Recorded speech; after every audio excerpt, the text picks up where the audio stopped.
This video is going to introduce vectors. Normally when we think about a number just contains magnitude, which we refer to that as a scalar.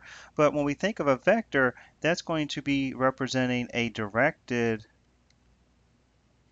line segment.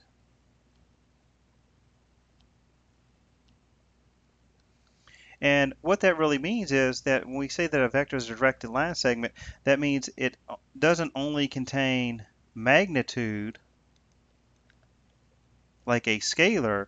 And when we say magnitude, then we're talking about that it contains the length of the vector. But the directed line segment contains magnitude and direction. So normally we just think of a number, we don't really think about a direction here, but with a vector, we're looking at the magnitude and also the direction.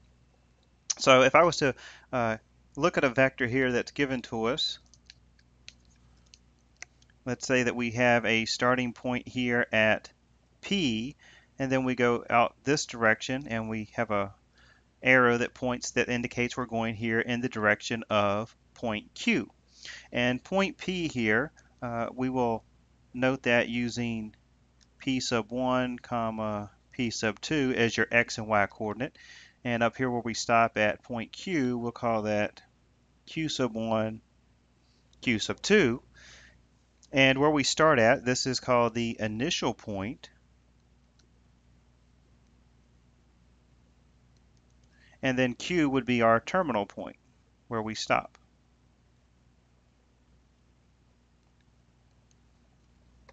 So therefore we have the magnitude would be the length of the vector, and then of course the direction is the direction that it's going to be pointing.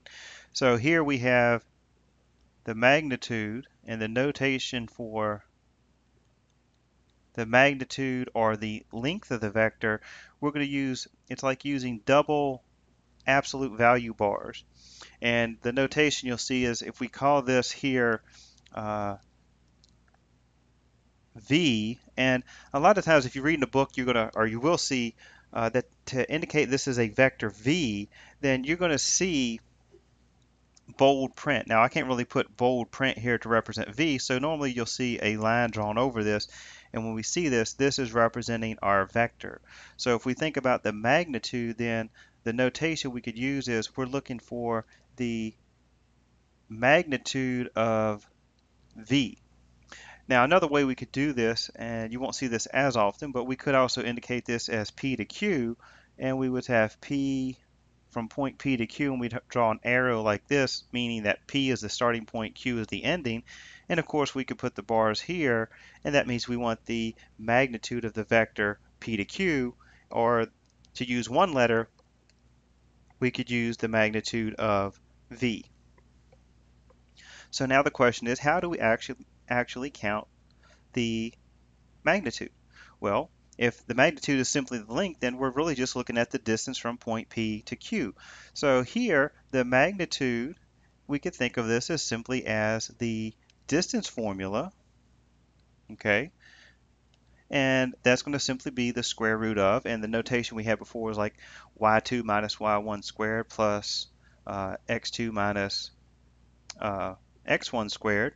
So here we could take our x sub 2, so I'm going to use q1 minus p1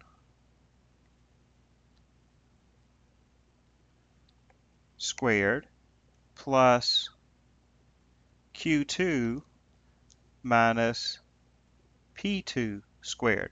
So basically we're subtracting the x value squared plus then subtracting the y values squared. So this is how we can calculate the magnitude. So let's look at an example here. If I was to give you the following vectors, let's say that we have one vector here that starts, and we'll call this point here R, and it goes up to some point S, and R is going to start at the point 1, 2, and S is going to end at 4, 4. And if we want to calculate, and to make this easier, I'm going to call this V. So if we want to find the magnitude of V, then we would simply just take the square root of 4 minus 1, subtract your x values, squared, plus 4 minus 2, we're going to subtract the y values squared. And if we enter this, we're going to get 4 minus 1, which is 3 squared, 4 minus 2, which is 4 minus 2 is 2 squared. So 9 plus 4, we would end up with the square root of 13. So that gives us the magnitude of that vector. Now, if we have another vector, let's say that we start here and we go this direction. And here we're going to start at, let's say, the origin, which would be 0, 0. And we'll call this P and this one Q. And let's say that Q ends at the point 3, 2. And we'll call this one vector U.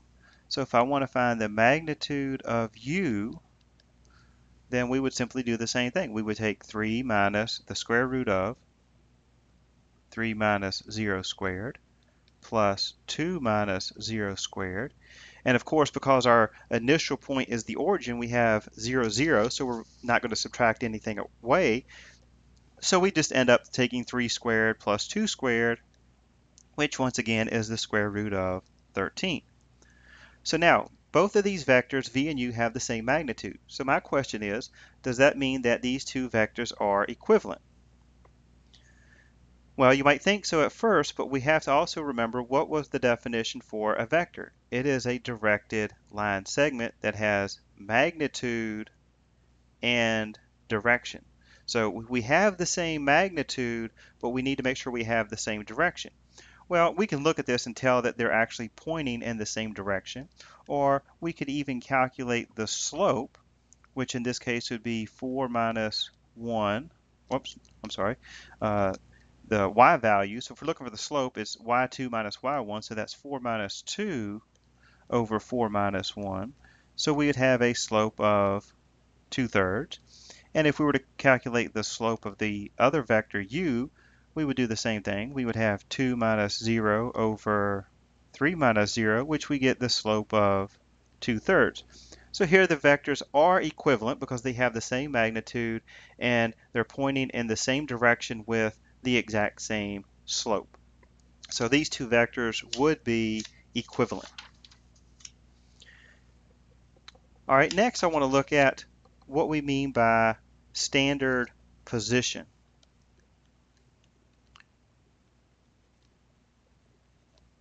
When we say that a vector is in standard position, we simply mean that its initial point is the origin, okay?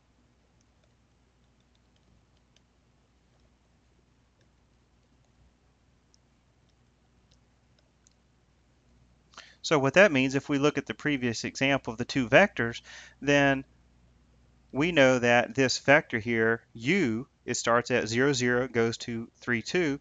This would be classified as standard position because it starts at the origin. Now, we're going to look at how can we move a vector to or transform it to standard position. And we'll use the same vector we did above. If we were to look at the vector we had up here where we said we had this point R going to point S, and we said this was V. We started here at the point 1, 2, and we ended at the point 4, 4. Now, to put this in what we call component form,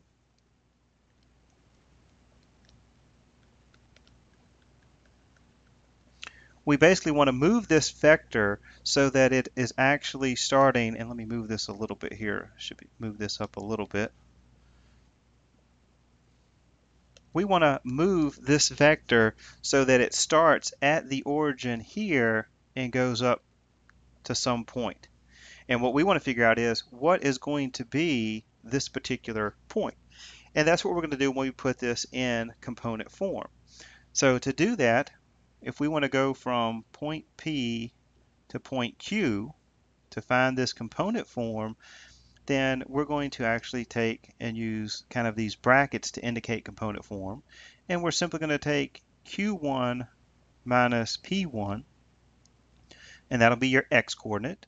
And then we're going to take q2 minus p2, and that'll be our y coordinate.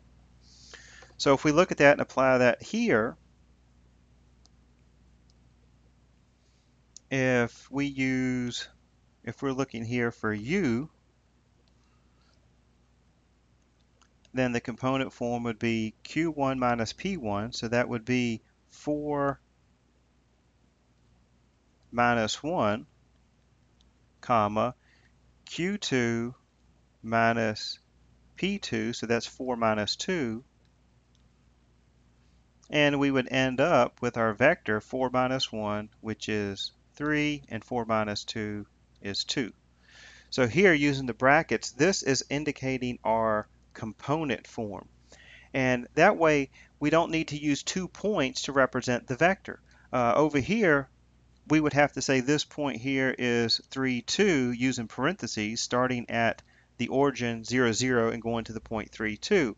But if we use this component form, what that tells us is we know the vector is starting at the origin. So the component form says we only need to know the endpoint, which is 3, 2.